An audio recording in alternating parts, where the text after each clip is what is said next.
After your career at Furman as a player, what brought about your interest in coaching? Well, when I finished in '88 was my last playing year, and we'd just come off a national championship. We just beat Georgia Southern, and I think a lot of things made me want to coach. But it wasn't until I went out and tried to find a job that I said, well, maybe this coaching thing wouldn't be such a bad thing. Both my parents were teachers, and my dad was a teacher and an athletic director, or coach and athletic director. And both of them had kind of discouraged me from coaching and education. And it wasn't until I got out and interviewed with some banks, had a few sales job interviews, and it wasn't until I started doing that it really hit me that maybe I wanted to give the coaching thing a try. And I was actually lined up to be an assistant coach at a high school, Greer High School actually, here in Greenville. And when a graduate assistant's spot opened up at Furman. And I was literally at the right place at the right time. I walked in and was talking to Coach Satterfield, who was head coach at the time, and I just asked for that position and was able to find it, or was able to get that GA spot. And that's when Coach Hendricks and he said, yeah, you can live with me, because he was single at the time. And so that was kind of how I got to be or got into coaching. But I think, even before that, I had such a good time, playing here at Furman and being around those coaches, whether it's my position coach, Coach Fowler, Coach Sarles, Coach Hendricks, Coach Lamb, Coach Johnson. I loved being around them and hanging out with them, and and then the fact that I got to go kind of halfway work with them, each day, is almost a dream come true. And those 2 years, I still look back as a GA, were probably 2 of the best years of my life coaching. It's because you didn't have any responsibilities as far as wife, kids, family, that kind of stuff. Took a few classes because I had to go back and get certified to teach. So I worked on that during those 2 years and learned a great deal about football. What qualities have you observed in championship caliber teams that set them apart from other teams? I think unselfishness is one of the words that comes to mind when you think of championship teams. And not just that people don't care if they get their name in the paper, or they don't care if they get their name called over the loudspeaker, but just that unselfishness of being willing to do whatever they could do, or whatever it took to help the team be successful.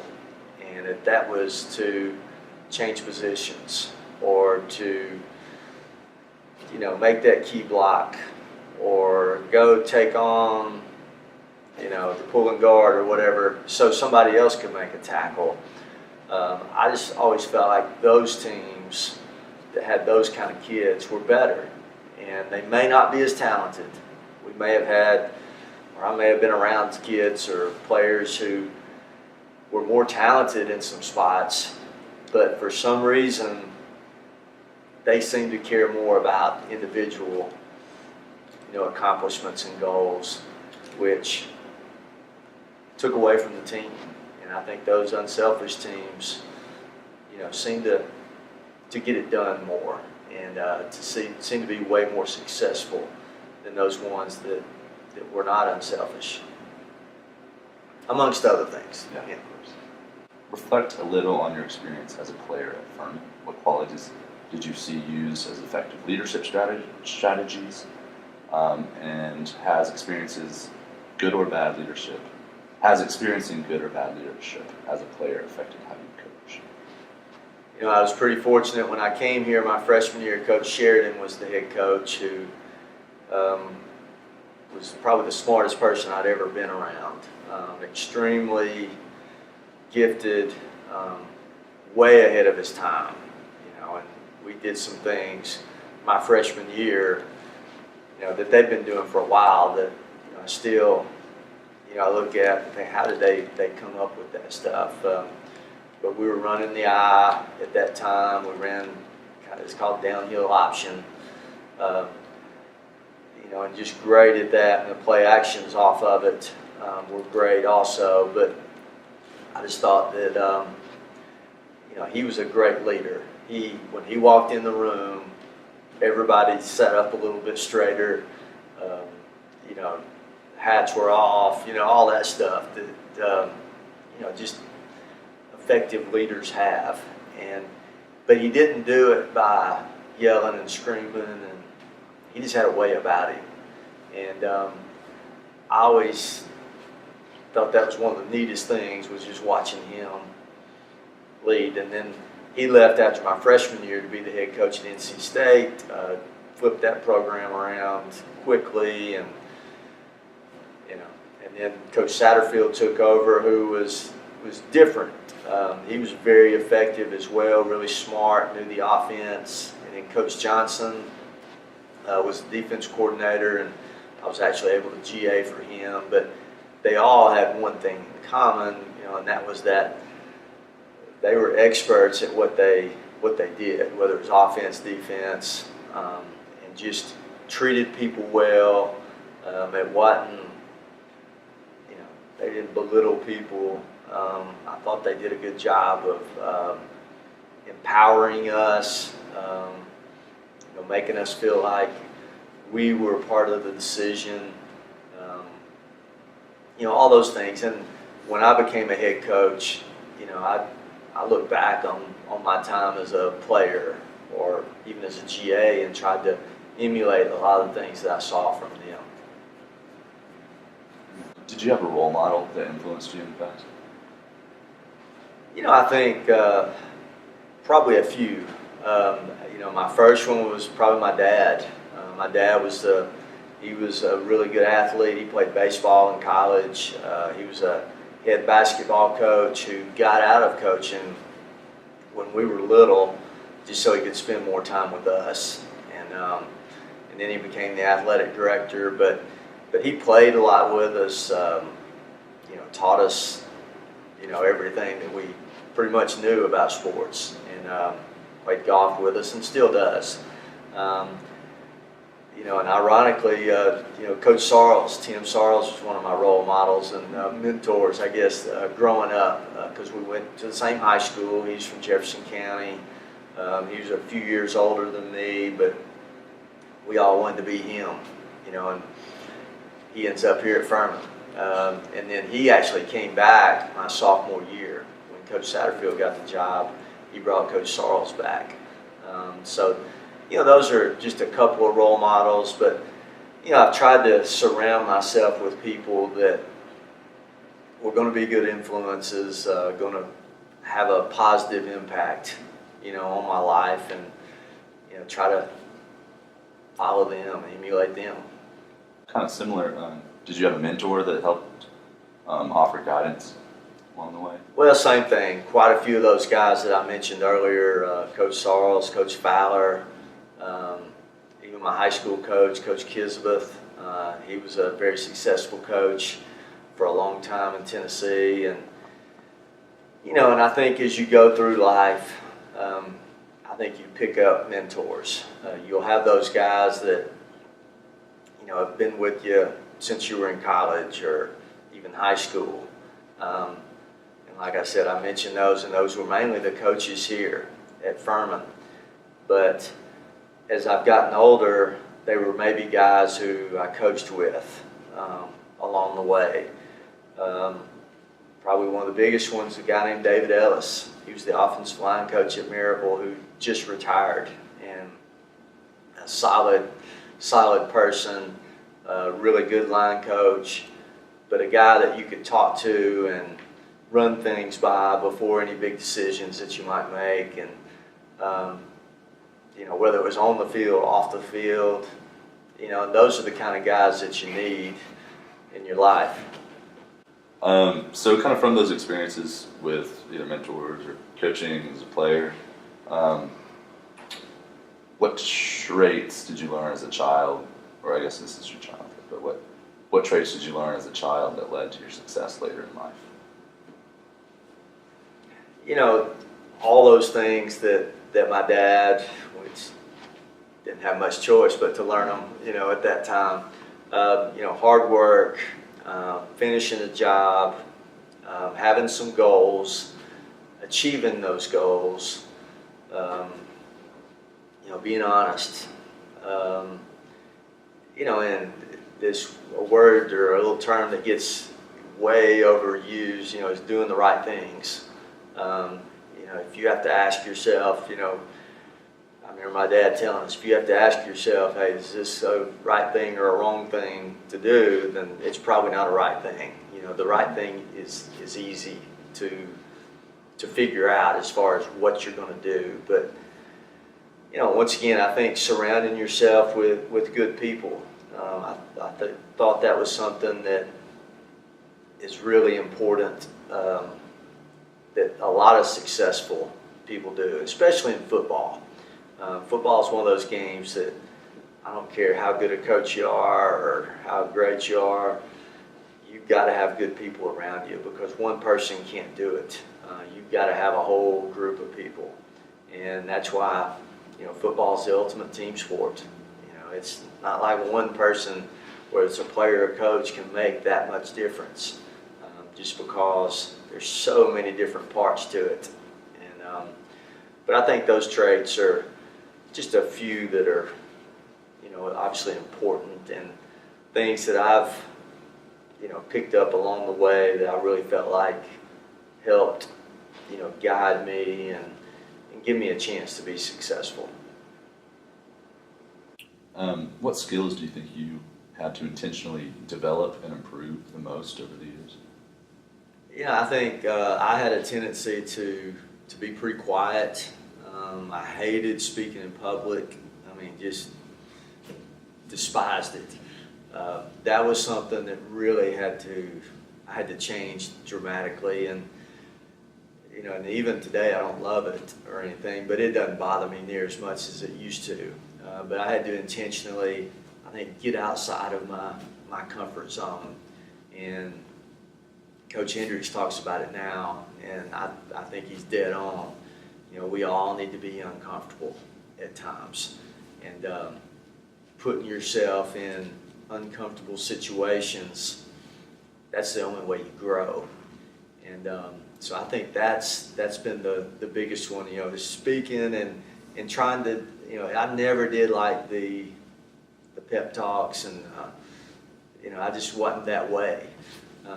But as a head coach, that kind of fell under your umbrella a lot of times. So I had to get better at that kind of stuff. And I think I've done okay at it. The public speaking, I don't think I'll ever be a great public speaker, but I'm at least more comfortable with it, and I can get through it now much better than I used to.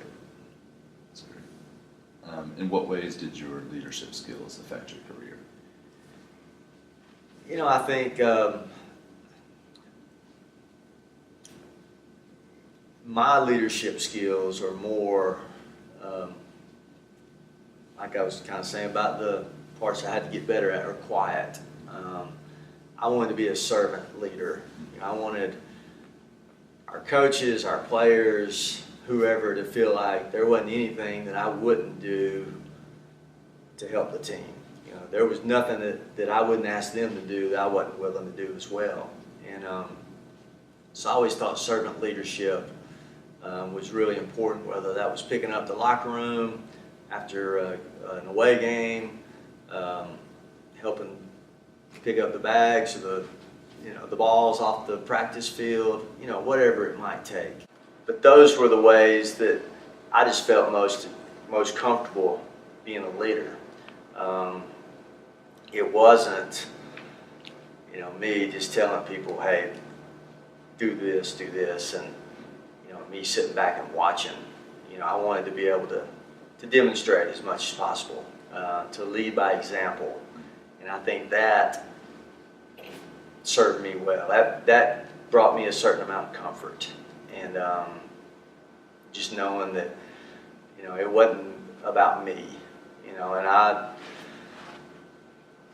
think you'll get to this question later, but fear of failure was something that really motivated me, you know. And so that leadership of me being right in the middle of it, that was something that helped me feel comfortable.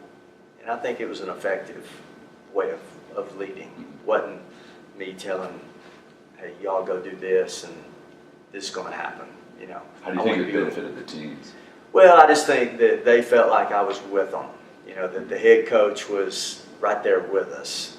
He's not, you know, somebody that's better than us. You know, I was just one of the teammates, you know, or that's the way I felt. I wasn't playing, obviously, but I just think that I hope that gave him some confidence. I thought that was one of the things I always was pretty good at, was providing confidence for our team, making them feel like, you know, whatever crazy thing I might ask them to do, I believed it was going to work. And I think that belief in me or in what we were doing gave us a chance to be successful. So what kind of adversity did you experience growing up or in your career that drove you to be a great coach or leader or whatever? You know, and I think adversity comes in a lot of ways, whether it's the lights turning off during an interview. But, you know, I think the first few jobs I had when I left Furman, I think my vision or my view of how my career was going to be was way different than it actually turned out. You know, I saw myself as a college coach, that I was going to be a college coach. And when those doors didn't open, when I was a GA or finishing my GA, I had to go the high school route. Even though I was getting certified to teach, I really wanted that to be a kind of a backup plan. And I don't think that's adversity necessarily, but it's different than what my plan was. And you know, I think God had something a little bit different in store for me than what I was expecting. So my first few jobs were, one of them, it was at Cedar Shoals High School down in Athens, Georgia. You know, that was a tough job, just because the classroom setting was really, really tough. You know, I taught geography 5 periods a day, and I don't know how I got out of bed every morning looking back, you know, but that's one of those things of being uncomfortable. It got me out of my comfort zone. It stretched me. My next job was at Eastside High School here in Greenville, and it was a job where we had a chance to be really good, I thought. You know, we had, I think, 1 year where we may have won 8 games, won the region, which hadn't been done in a while at Eastside, but we just never quite got over the hump. And then I took a job at Maryville and tried to take the lack of success, and I say lack of success, off the field or on the field at the first 2 stops, and tried to use those as, you know, hey, this is what we want. You know, we want to be playing at Thanksgiving. You know, you want to be playing when it's late in the playoffs. You know, that kind of stuff. And so I think those were, like I said, not really adversity, but maybe some different ideas for what I had hoped for. And I don't want to say failures, but just disappointments. And, you know, and like I said, that fear of failure, you know, I didn't. And then when I became a head coach, I definitely didn't want to, you know, be seen as a failure.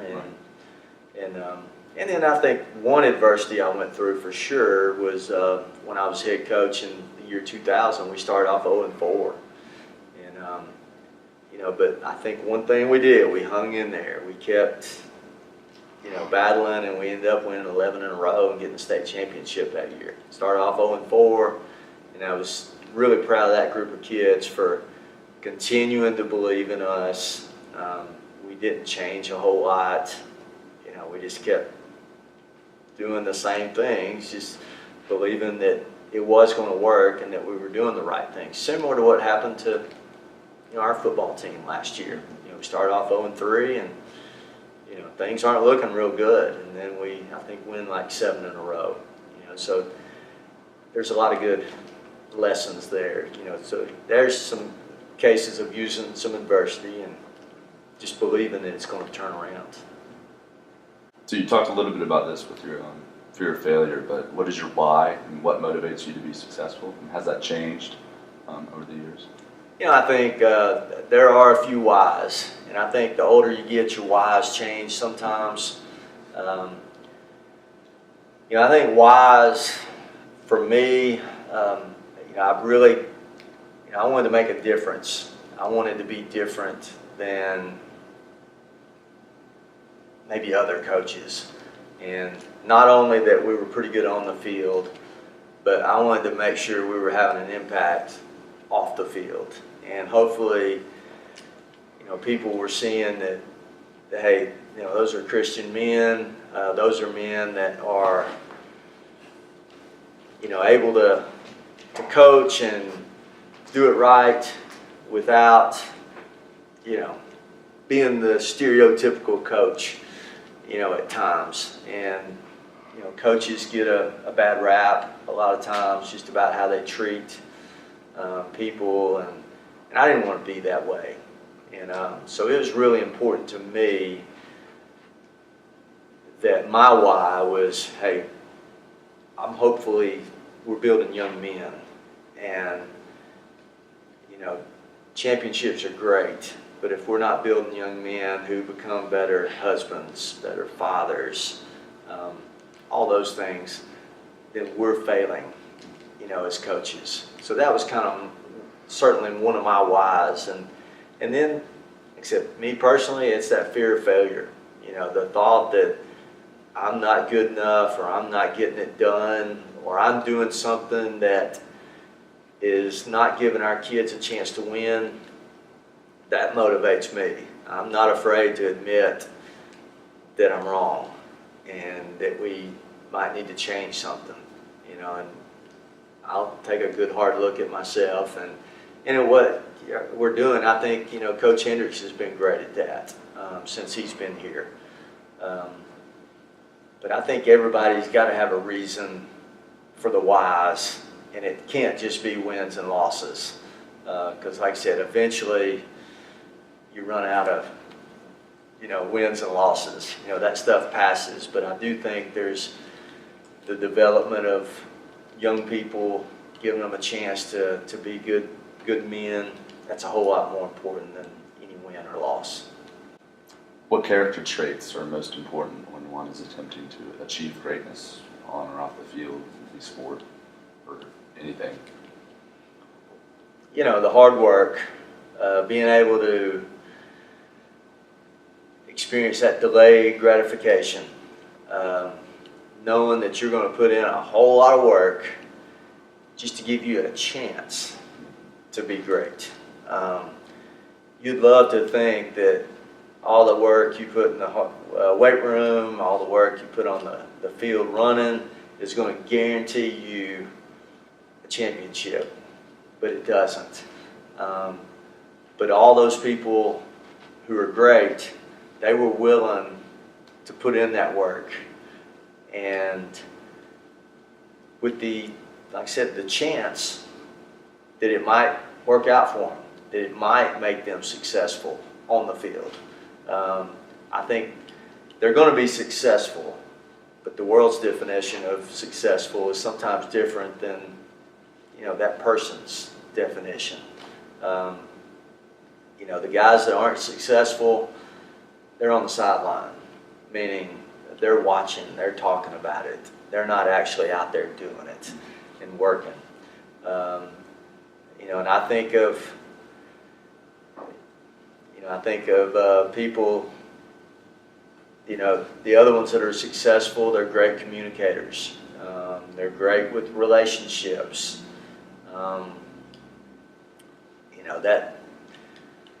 Those motivators that do it just with fear. Fear is a good motivator at times. When I say fear of failure is one thing, but me putting fear in you, that is not a great motivator. I don't think. It'll end. You know, I want guys on our team that want to be successful and want to win for each other and for their coaches. It's like, well, I want to be around coaches that want to do it for our players, giving them a chance to be successful. You know, and another overused word or underused word, however you want to say it, is love. You know, that feeling of you're willing to do something for somebody else, which goes back to that unselfishness. So those are just a few.